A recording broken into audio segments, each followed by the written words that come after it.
vamos a dar lectura a algunos versos, capítulo 19, desde el versículo 16 hasta el 22. Vamos a dar lectura a la palabra en esta tarde.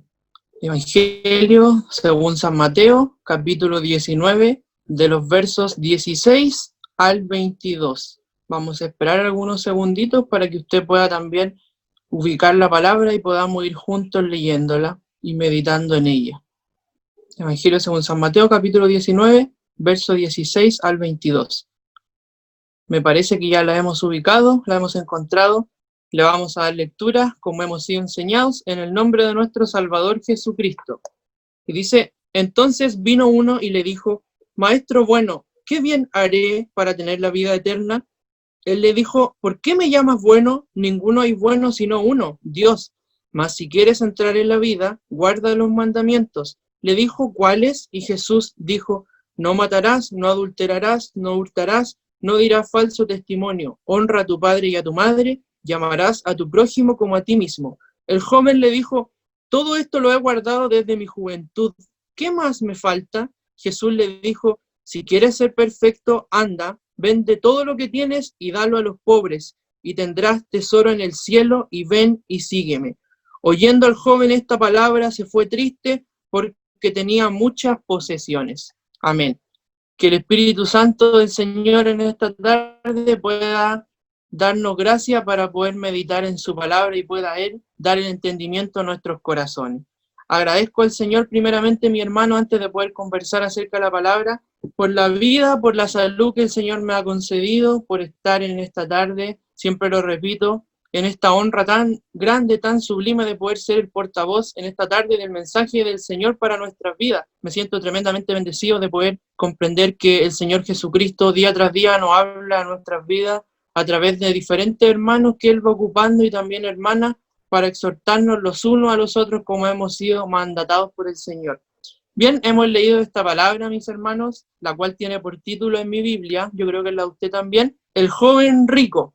La verdad es que esta palabra está ubicada en los primeros 3 evangelios, que se llaman los evangelios sinópticos. Está esta misma palabra relatada. Los 3 evangelistas escribieron esta misma palabra con algunas diferencias de detalle, pero en el fondo eso también nos proporciona a nosotros una visión un poco más amplia de este relato.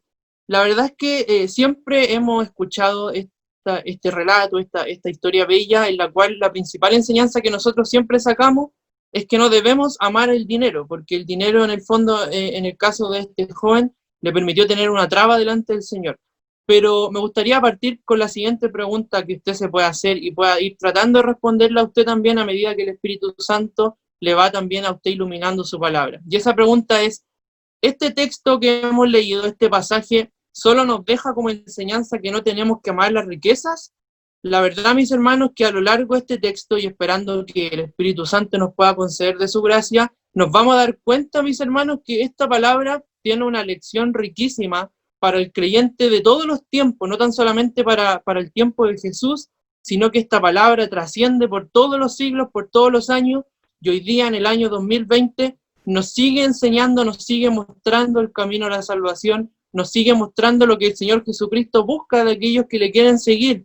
Y es allí en donde vamos a pedir en esta hora la asistencia de su Espíritu para que podamos sumergirnos en esta palabra, para que Él nos pueda dar la riqueza que hay en ella y la podamos extraer y guardarla en nuestro corazón. Como le decía, en los 3 evangelios primero está relatada esta palabra. En el fondo uno dice Evangelio de Mateo, Evangelio de Marcos, de Lucas, pero en el fondo, mis hermanos, el mensaje de los 4 evangelios es el mismo. Hay un solo evangelio, pero está dividido, escrito por distintas personas, porque en el fondo así también el Señor lo permitió y inspiró a sus santos hombres para que podamos nosotros también tener una visión amplia de lo que el Señor hizo en sus días. Este libro, esto lo menciono por si hay algún hermano nuevo que está escuchándonos en esta tarde, que no nos vayamos a confundir en eso, que el mensaje es el mismo. La verdad es que este libro de Mateo es un libro que está escrito de una manera muy ordenada. Es muy recomendable para aquellos hermanos que quizás hace poco están partiendo en el camino del Evangelio, hace poco tomaron su Biblia por primera vez. Este Evangelio es muy recomendable que lo leyamos al principio de nuestra vida como cristianos, porque como les decía, está escrito de una manera excelentemente ordenada. Parte con el nacimiento del Señor, nos cuenta de su linaje, y nos termina con la obra consumadora que el Señor Jesucristo se fue crucificado por nosotros. Por lo tanto, podemos sacar muchas lecciones ricas de este libro que el Señor nos iluminó, y en esta hora hemos ya avanzado 19 capítulos y llegamos ya a este título que se llama El joven rico. Y la verdad, mis hermanos, es que tenemos que conversar en esta tarde acerca que el hombre carece de muchas cosas a lo largo de su vida. Nosotros quizás no somos ricos como este hombre de este episodio, pero no me cabe duda, mis hermanos, que aunque seamos pobres, aunque tengamos que pasar muchas veces en nuestra vida por distintas dificultades, si en nuestro corazón vive Jesucristo, si nosotros hemos confesado con nuestros labios que Jesucristo es nuestro Señor, somos los hombres más ricos que pisan la tierra en este momento. No necesitamos tener 1 millón, una casa en la playa, como decía nuestro hermano Gabriel, por gracia tengo esta salvación. Y la verdad es que eso es lo que vamos a conversar en esta tarde. No necesitamos tener una gran posesión para poder ser ricos. Usted y yo en esta tarde somos multimillonarios porque en nuestro corazón estamos llevando un tesoro que no tiene un valor, mis hermanos, que no se puede calcular con plata ni con oro, y ese es el tesoro del Evangelio de Jesucristo, que por gracia llegó a nuestras vidas no siendo dignos, no siendo partícipes con Él, Él nos quiso elegir para ser sus hijos. Y llegamos a este capítulo en donde vemos que este hombre es un hombre rico, y nos dice el primer versículo: entonces vino uno y le dijo, maestro bueno, ¿qué bien haré para tener la vida eterna? Y la verdad es que me gustaría partir primero hablando de algunas características que nos da la palabra acerca de este hombre, y estas características las pude estudiar de los 3 evangelios que los apóstoles nos dicen, y una característica que nos dice la principal, por supuesto, es que es rico. Eso quiere decir que tiene mucho dinero, tiene mucha riqueza que lo rodea, es un hombre que Lucas nos dice que es un principal. Entonces eso nos da a entender que este hombre, aparte de ser rico, era un hombre importante del culto religioso judío. Probablemente era el que guiaba el ritual judío dentro de la sinagoga. Era un hombre influyente en su tiempo, que sabía la palabra del Señor, porque si hay algo que los judíos hacen desde pequeños es instruirse muy bien en la palabra del Señor, y ya cuando alcanzan una edad ya de juventud, es probable que el judío conozca la escritura casi a la perfección, conozca todo lo que el Señor le inspiró a Moisés, y de allí para adelante todo lo que los profetas también anunciaron. Entonces este hombre tiene algunas cualidades. La primera que nos dice este título es que es rico. Después nos dice Lucas que este joven no es de muy avanzada edad, más bien es un joven. Lo que entendemos que probablemente dicen los escritores que tiene menos de 40 años, probablemente mucho menos, probablemente está en el rango entre los 20 y los 30 años, lo cual era una honra muy grande en ese tiempo que un hombre de esa edad pudiese estar siendo un principal de la sinagoga. También nos damos cuenta, mis hermanos, que a pesar de toda la comodidad que este joven tenía, en pocas palabras lo que nos están diciendo aquí el apóstol Mateo y también Lucas y también Marcos, es que este hombre lo tiene prácticamente todo lo que quiere lo tiene. Aparte de ser un hombre millonario, es un hombre importante también en el culto religioso. Entonces lo vemos que este hombre al parecer tiene muchas cosas buenas que lo rodean, tiene muchas cualidades positivas que quizás los contemporáneos de la época también querían alcanzar. Entonces, en pocas palabras, este joven parece que lo tiene todo, pero sin embargo nos damos cuenta que él viene con una pregunta, no se identifica con su nombre, sino que viene, irrumpe y dice, maestro bueno, ¿qué haré para tener la vida eterna? Entonces en el primer versículo nos damos cuenta de inmediato que este joven, aunque lo tenía todo en esta tierra, no tenía lo más grande que pudiese alcanzar un hombre y una mujer. No tenía la eternidad de Dios en su corazón. No tenía hasta ese momento la esperanza de irse con el Señor cuando partiese de esa vida. Y por eso yo le mencioné a usted que nosotros sí que somos verdaderamente ricos, porque cuando nos vayamos de esta vida, hay un palacio más allá del sol esperándonos, que fue construido no con manos de hombre, no por alfarero humano, sino que el mismo Señor construyó moradas para nosotros. Y esa es nuestra esperanza, que un día vamos a partir a la riqueza de la riqueza, al cielo de nuestro Dios. Entonces nos damos cuenta que este joven, este hombre, este millonario de la época, no tiene vida eterna. Y ese es un gran problema, es el problema principal que enfrenta la humanidad de todos los tiempos, el problema de la vida eterna. Muchas religiones tratan de mostrarle un camino al hombre, tratan de guiarlo, cómo tiene que ser mejor, cómo tiene que obrar bien para que su Dios pueda escucharlo y así poder tener el favor divino. Pero sin embargo aquí vemos a una persona que aparentemente está sirviendo al verdadero Dios, porque Israel sirve a nuestro Dios. Israel, el pueblo judío, adora al mismo Dios nuestro que está en los cielos, al creador de todas las cosas. Pero nos damos cuenta que para este joven, aunque era un judío muy importante, no tenía la salvación, no tenía la eternidad. Y esto es lo más triste de la historia, mis hermanos, que este joven estaba tremendamente confundido en todo lo que le habían enseñado.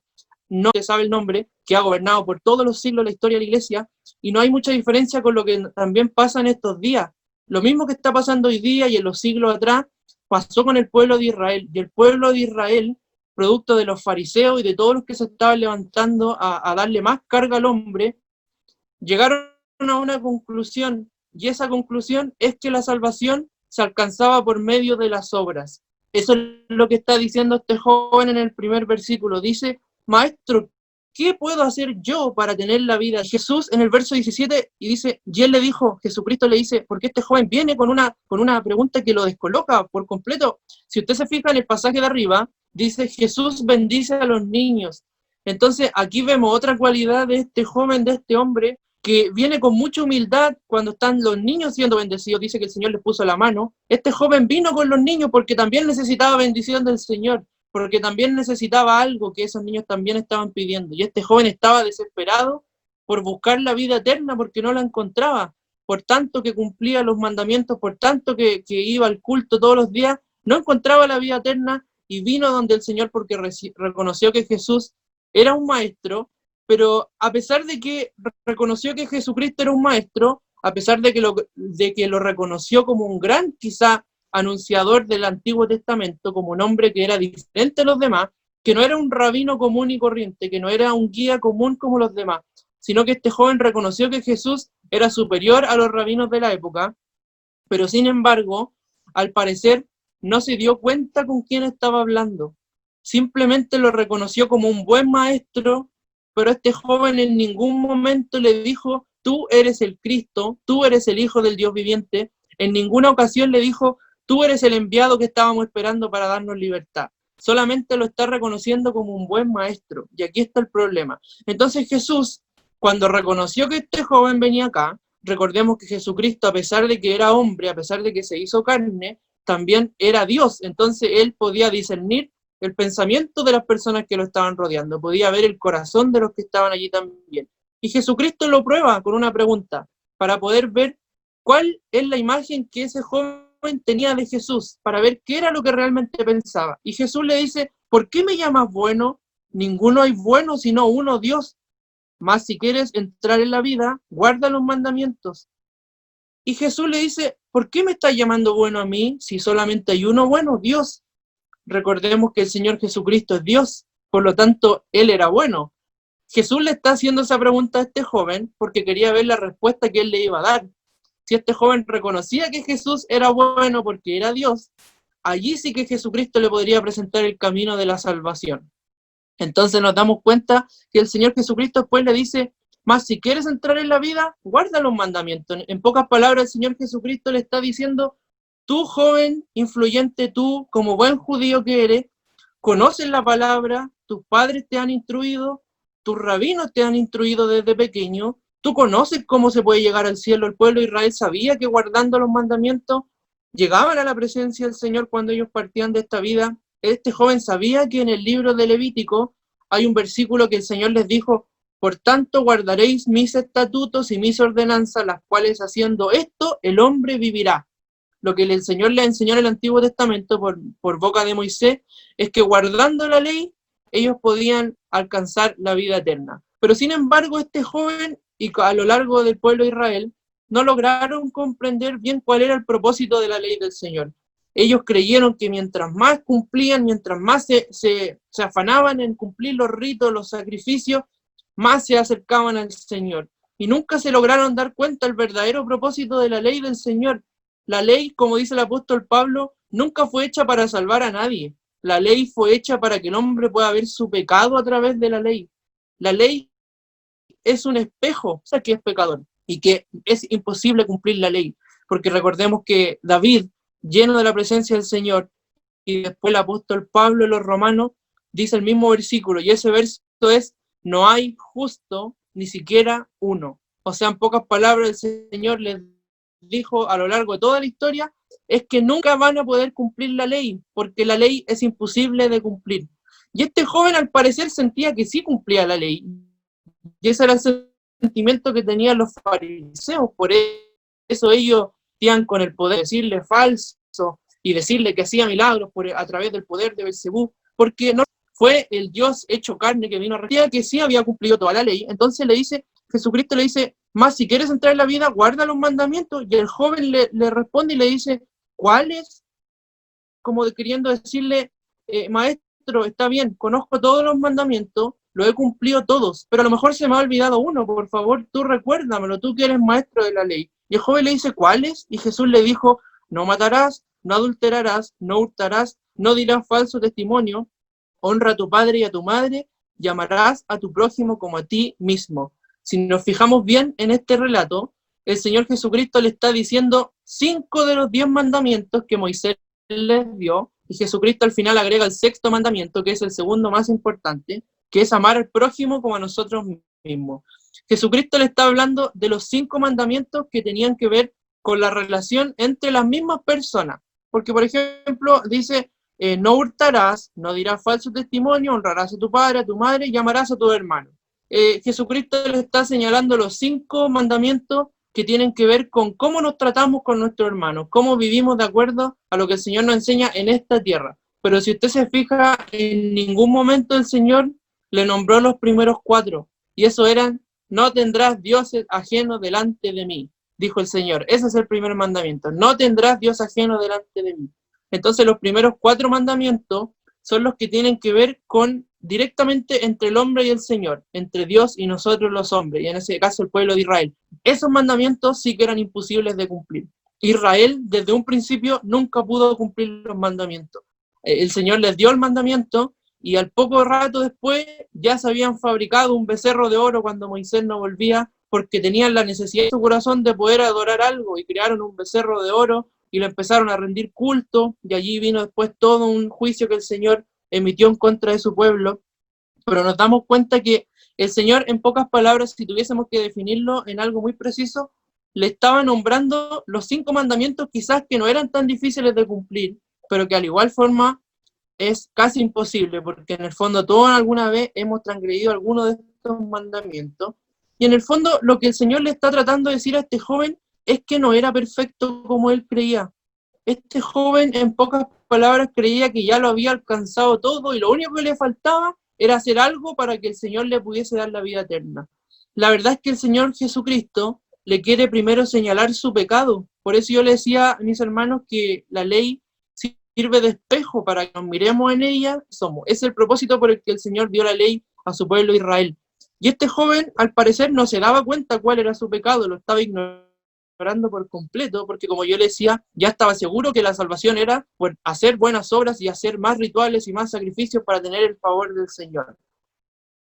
Y dice el verso, el joven le dijo, todo esto lo he guardado desde mi juventud, ¿qué más me falta? Y la verdad es que a lo mejor no era una pregunta soberbia que el joven hizo, quizá era una pregunta sincera, pero estaba haciendo mal esa pregunta, está mal formulada, porque en el fondo lo que le está diciendo el joven en el verso 20, le está diciendo, yo ya todo lo he hecho, maestro, desde mi juventud, ¿qué más me puede faltar, Señor? A lo mejor ni siquiera tenía la intención de ser jactancioso, ni de ser, sonar como una persona engreída, pero en el fondo de su corazón lo está haciendo, porque en el fondo está delante del Dios hecho carne, del mismo Dios que creó todas las cosas, y le está diciendo, Señor, yo ya he cumplido todo desde que soy joven, ¿qué más me puede faltar para tener la vida eterna? Y Jesucristo le dice en el verso 21, si quieres ser perfecto, anda, vende lo que tienes y dalo a los pobres, y tendrás tesoro en el cielo, y ven y sígueme. Y nos damos cuenta que su pregunta, como yo le decía, era sincera, pero también nos damos cuenta que el Señor le quería señalar su pecado, el Señor le quería enseñar a este joven qué era lo que estaba haciendo mal. En el fondo, si al principio no comenzó reconociendo a Jesucristo como el Señor, en algún momento del relato, Jesucristo esperaba que lo pudiera reconocer, porque, como dice su palabra, el Señor no quiere que nadie perezca, Él no quiere que nadie se pierda. Él la oferta la hizo Él murió por el pecador, y en el fondo dice el apóstol Pedro que Él espera que todos procedan al arrepentimiento, pero el hombre, en su ceguera espiritual, no quiere arrepentirse de su mal camino, y es algo de lo que estamos viendo en nuestros días también. Cómo hay tanto hombre por allí dando vueltas que no son capaces de reconocer que están equivocados en sus caminos y se consideran ya personas perfectas, personas que lo cumplen todo y enseñan a otras personas que sigan su camino, que sigan su ejemplo, pero a luz de la palabra, mis hermanos, nosotros nos damos cuenta que no hay nada que podamos hacer bien si la gracia del Señor no está en nosotros. No hay cosa que nosotros podamos hacer bien si Jesucristo no está en nuestro corazón. Puede que haya algunas cosas que dentro de este mundo terreno podamos obrar bien, pero si Jesús no ha llenado nuestro corazón con su presencia, con su Espíritu Divino, es muy probable que todas esas buenas cosas las hagamos por costumbre y no con el sentido de glorificar a Dios. Entonces, el Señor Jesucristo, que traía esta verdad del cielo, que venía a pagar por el pecador, con mucha paciencia tuvo esta conversación con este joven y quería enseñarle el camino de la salvación, pero este joven nunca se dejó, porque en el fondo este joven quería una lección más. Este joven lo que estaba esperando es que Jesucristo le diera un rito más, le añadiera otro mandamiento, otro peso más a su mochila, otra carga que él tuviese que hacer para ganar la salvación. Pero sin embargo no es la mochila que el Señor Jesucristo nos entrega. A luz de su palabra nos damos cuenta que Jesús dijo: venid a mí todos los que estén cargados, todos los que estén trabajados, porque yo los voy a hacer descansar. En el fondo, mis hermanos, es muy preciso que nosotros podamos meditar en esta tarde lo que las malas religiones están haciéndole a este mundo, y no tan solamente hoy, sino que a lo largo de todos los tiempos. Las religiones vienen a imponer carga al hombre, vienen a poner peso en su mochila para que el hombre no pueda hacerlo, para que el hombre se sienta falto, pero la verdad es que si nos damos cuenta de Cristo, que es nuestro Padre, que es nuestro Dios, nos damos cuenta que su Espíritu está con nosotros. Él no vino a cargar nuestra mochila, sino que todo lo contrario. Él vino a cargar con ese peso que nosotros no pudimos llevar. Jesucristo vino a cargar con ese peso que no nos dejaba avanzar, no nos dejaba dar un paso al frente, porque Él vino a los oprimidos, Él vino a los que estaban cautivos, y Isaías 700 años antes profetiza y dice: y Él va a venir a dar libertad a los que están cautivos. No es necesario estar en una cárcel para estar cautivo, para ser preso. Lo que está queriendo decir Isaías es que el Señor, el mismo Dios iba a enviar a esta tierra, iba a venir a dar libertad a todos los que el pecado ya los tenía atados y los tenía presos para siempre, en una cadena perpetua, si pudiésemos llevarlo a un lenguaje de este siglo. Y en esa misma condición nos encontramos nosotros, estuvimos presos del pecado. Yo no sé la condición en la que usted, el Señor, lo llamó, pero sí conozco la mía. Y aunque el Señor me haya llamado a los 21 años, quizás usted a los 15, otro a los 30, a los 40, a los 50, yo creo que todos estamos de acuerdo en lo mismo. El Señor nos llamó cuando ya nuestra carga no la podíamos llevar más, cuando ya nadie nos pudo dar una solución, cuando nadie nos pudo ayudar, cuando ningún camino que nosotros creíamos que era recto y que nos iba a llevar al Dios verdadero, ese camino fue destrucción. Por fin el Señor salió a nuestro encuentro y nos mostró esa senda que es derecha desde la misma tierra hasta el cielo, que no tiene ninguna curva, que no tiene ningún peso que el hombre tenga que llevar, sino que el mismo Señor Jesucristo nos enseña a echarle toda nuestra carga sobre Él, porque nuestra carga, ciertamente que Él fue crucificada con Él en el madero de la cruz. Todo ese pecado, toda esa inmundicia que habitaba en nosotros, el Señor la clavó, y el apóstol Pablo en un versículo maravilloso dice que todo ese acta que no era contrario fue clavado en las manos del Señor Jesucristo. Toda nuestra deuda, todo lo que nos alejaba de nuestro Dios que está en la eternidad, el Señor Jesucristo lo clavó en su madero de cruz, y le damos gracias a Él porque es nuestro Padre, porque nos bendice, porque nos ayuda, porque está allí con nosotros cada día está con nosotros, hermanos queridos, porque nos escucha, porque le pedimos, y cuando pedimos conforme a su voluntad, el Señor no se tarda en responder. Ciertamente seguimos teniendo problemas, quizás después de que conocimos al Señor, muchos tormentos han venido a nosotros, quizás más fuertes que antes, pero ahora ya todo es diferente. En ninguna parte de la Biblia dice que el Señor Jesucristo a sus seguidores nunca más van a tener problemas. Al contrario, la palabra nos dice que somos ahora dignos de morir por Él. Somos dignos de partir de esta vida diciendo que Jesucristo es el Señor y que nunca vamos a negar dicen Mesías y los dejamos vivir, los mártires, y allí nos damos cuenta que todos los apóstoles y todos los que vivían en Roma, que fueron crucificados, iban al madero cantando, hermano, iban cantando con gozo porque estaban muriendo por aquel que les tenía prometida una vida mejor después que partieran de ese cruz. Entonces nos damos cuenta que el Señor Jesucristo es esperanza, que Él es nuestro gozo en la tribulación. No crea usted que se van a acabar los problemas, nunca se van a acabar los problemas mientras estemos en este mundo, pero ahora los llevamos, pero no con nuestra fuerza, sino que confiamos en la fuerza que el Señor nos da cuando doblamos nuestra rodilla a Él y nos lleva.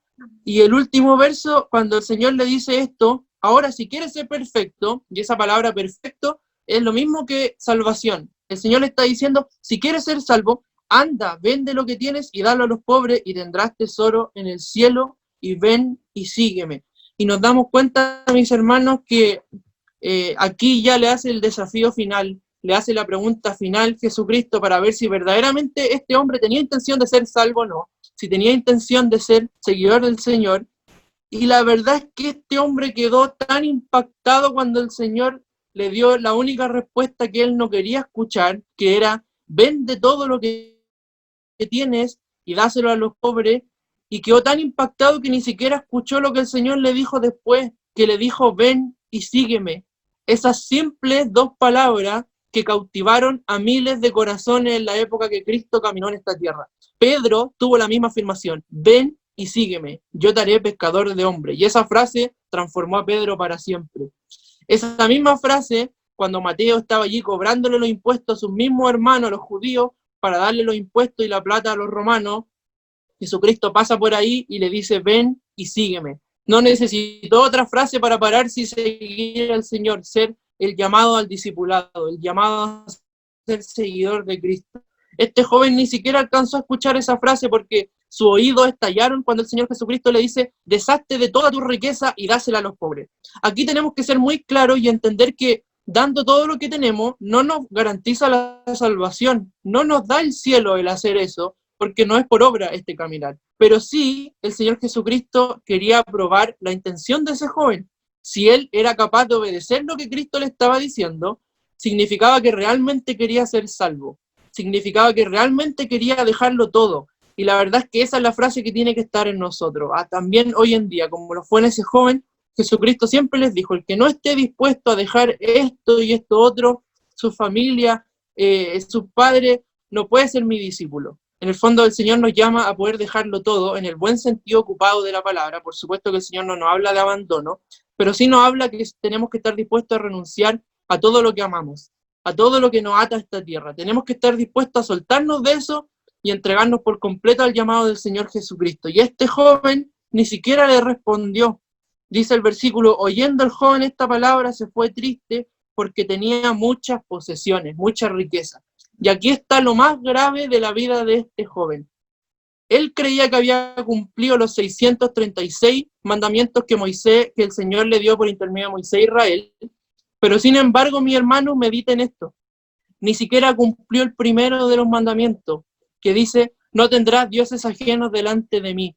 Este joven estaba adorando a otro Dios, no estaba adorando a Jehová, porque su corazón estaba lleno de riqueza terrenal. En su corazón estaba el Dios dinero y no estaba el Santo de Israel. Entonces nos damos cuenta que este joven salió corriendo del Dios verdadero porque no le quería adorar, porque su riqueza era lo que a él lo ataba a esta tierra, porque esa era la esperanza que él tenía, su riqueza.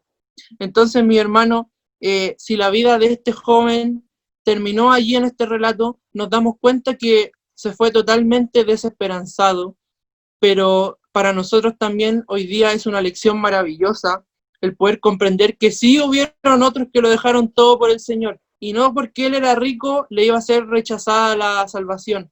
Si nos damos cuenta, el Zaqueo, el que era bajito, que se subió a un árbol para ver al Señor, también era rico Zaqueo, y cuando el Señor le dijo, Zaqueo, bájate de ese árbol, Zaqueo se bajó, y Zaqueo parece, por lo que entendemos, fue un poco sinvergüenza con algunas personas y les quitó o abusó de ellos en el trabajo y no les pagó como correspondía. Y Zaqueo le dice, Señor, estoy dispuesto hasta a pagar el doble por lo que he hecho. O sea, nos damos cuenta que cuando Zaqueo se encontró con Jesús, renunció a su plata. Nos damos cuenta que todo pecador que viene delante del Señor y quiere confesar que Él es la única esperanza, hay respuesta para ello. Vemos una mujer que había sangrado, que había gastado toda su plata para frenar ese sangrado que lo oprimía, y sin embargo, cuando oyó que había alguien que sanaba, ella dijo, con tan solo tocarle ese borde voy a ser sana. Y la verdad es que cuando tocó a Jesús, Jesús le dijo, no tan solamente eres sana, sino que fuiste salva. De allí me atrevo a saltar 2000 años hasta el día de hoy, y la verdad es que nos damos cuenta que el Señor ha puesto en nosotros también un ejemplo tremendo, que muchas veces quizá hay gente que no lo logra apreciar, pero nos damos cuenta que nuestra enseñanza no es que al momento de que somos convertidos ya hemos cumplido todo, ya hemos hecho todo y estamos listos para ir al cielo. Saltamos desde todos estos tremendos hombres y mujeres que fueron salvos, y quisiera poner el ejemplo muy sencillo de un roble que el Señor ha puesto frente a nosotros, de un roble que si nos cobijamos bajo su sombra, vamos a tener un buen respaldo y una buena sombra, porque es un gran árbol.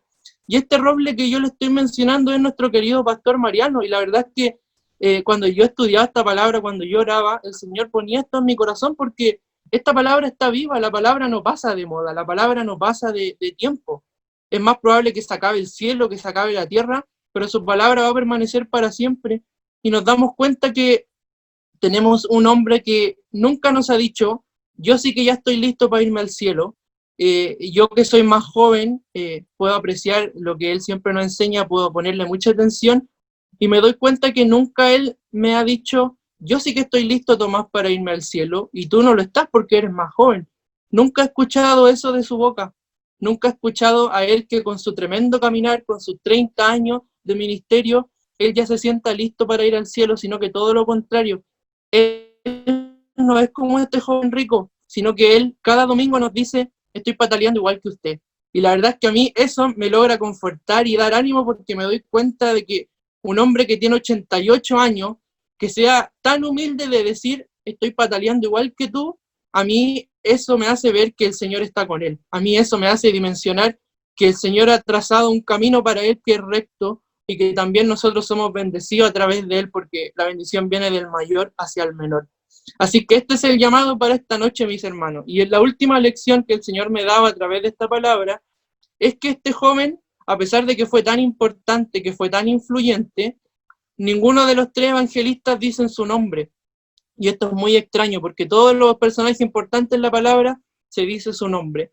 Y la verdad es que quizás nos podemos dar cuenta que al no tener este joven un nombre, era para que yo me pudiese identificar con él también. Para yo ponerle a ese joven rico Tomás, para que usted le pueda poner su nombre. Porque ¿cuántos de nosotros en algún tiempo adoramos a otro Dios que no nos dimos cuenta? Pero cuando Jesús salió a nuestro encuentro, allí la ceguera fue quitada de nosotros.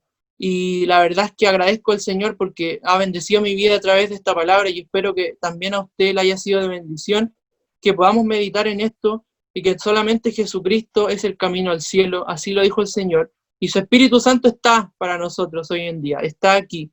Hay muchos que niegan que el Espíritu Santo esté en la tierra, pero sí está el Espíritu con nosotros hasta el fin del mundo, y Él nos va a seguir santificando si nosotros nos dejamos santificar por Él, nos va a seguir guiando en este camino que Cristo trazó para nosotros, y cuando venga el Señor, no me cabe duda que si Cristo está en nosotros, vamos a partir con Él. Alabo al Señor por su palabra, porque me edifica, porque me bendice, y también espero que si hay alguien nuevo quizá en esta noche, haya podido tomar estas palabras y pueda meditar en ellas también, leyéndolas en su casa y meditando lo que el Señor también tenga para él. Al Señor y solamente al Señor en esta hora yo tributo toda honra y gloria desde ahora y para siempre. Vamos a orar al Señor para agradecer por su palabra. Gracias, Padre mío, le doy en esta tarde por este privilegio que nos puede usted, Señor, conceder de estar hablando acerca de su palabra, Señor, porque no nos hemos reunido para escuchar a algún personaje importante de esta tierra, algún rey, alguna autoridad, Señor, de la política, sino que nos hemos congregado, Señor bendito, con la única intención de que tu Espíritu Santo que mora en nosotros nos pudiese hablar, Señor. Y te damos las gracias, Señor, porque tú estás en medio nuestro, porque tú estás en nuestros corazones, y porque tu palabra nos sigue edificando, Señor, con textos que quizás fueron tan precisos en el momento, pero nos damos cuenta que al abrir este libro santo, Señor, cada una de estas palabras que están escritas allí tienen bendición para nosotros también, Señor. Te damos gracias porque tu palabra permanece para siempre, Señor, porque no pasa de moda, porque no pasa de tiempo, Señor, y te pedimos que esta palabra pueda quedar guardada en nuestro corazón, podamos atesorarla, Señor, como el buen tesoro, Señor, y que también cuando tengamos que hablar de aquel tesoro saquemos, Señor. Padre mío, te pedimos que esta palabra quede, Señor, impregnada en nosotros, la podamos poner por obra y nos guíes cada día, Señor, a poder conocer más de ti, Señor, a dejarnos trabajar por ti, que eres el alfarero bendito, Señor. Te adoramos, Señor, engrandecemos tu nombre y suplicamos todo esto por intermedio de Cristo, tu Hijo, nuestro Salvador por siempre. Amén. Le invito a que glorifiquemos al Señor. Gloria a Dios, gloria a Dios, gloria a Dios para siempre. Amén.